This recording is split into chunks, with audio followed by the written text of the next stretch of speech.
जोमैटो और ब्लिंकिट की parent company eternal के सीईओ दीपेंद्र गोयल ने इस्तीफा दे दिया है। जी हां, वो दीपेंद्र गोयल जिन्होंने एक छोटे से आइडिया से शुरू करके आज अरबों की कंपनी खड़ी की है।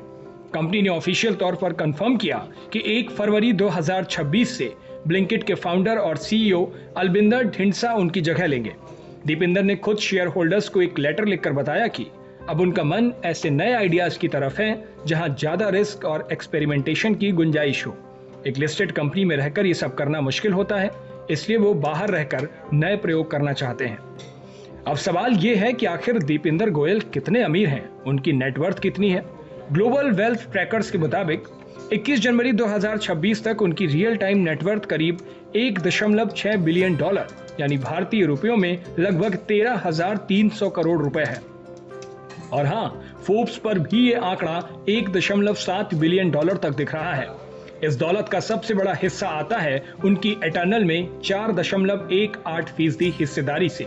कंपनी की वैल्यूएशन बहुत हाई है, जिसकी वजह से उनकी वेल्थ लगातार बढ़ रही है। उनकी इस वेल्थ की बढ़त के लिए चलिए थोड़ा पीछे चलते हैं। साल 2024 में उनकी नेटवर्थ का अनुमान 8,300 करोड़ रुपए से 10,100 करोड़ रुपए के बीच था। उस समय ब्लिंकिट के क्विक कॉमर्स बिजनेस ने जोमैटो को जबरदस्त ग्रोथ दी थी।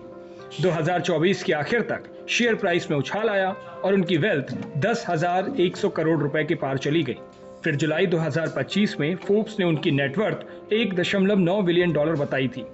ब्लिंकिट की सुपर स्ट्रॉन्ग परफॉर्मेंस की वजह से और हुरुन इंडिया रिच लिस्ट 2024 में उन्हें गुरुग्राम का दूसरा सबसे अमीर शख्स माना गया था, 9,300 करोड़ रुपए की नेटवर्थ के साथ। अब हाल की अपडेट्स में कुछ सोर्सेज 15,000 करोड़ रुपए से भी ज्यादा बता रहे हैं, लेकिन रियल टाइम ट्रैकर्स अभी 13,300 करोड़ रुपए के आसपास ही पकड़ रहे हैं। और अच्छी खबर यह है कि कंपनी अभी भी जबरदस्त परफॉर्म कर रही है। फाइनेंशियल ईयर 2025-26 की तीसरी तिमाही में एटर्नल का कंसोलिडेटेड मुनाफा बढ़कर 102 करोड़ रुपए हो गया है।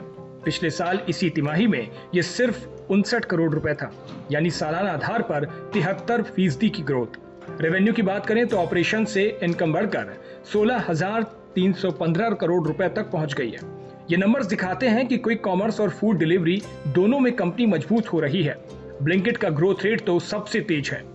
दीपेंद्र गोयल का ये फैसला एक एंड नहीं बल्कि एक नए चैप्टर की शुरुआत है। वो कंपनी से जुड़े रहेंगे वाइस चेयरमैन के रूप में, लेकिन अब नए रिस्की आइडियाज पर फोकस करेंगे।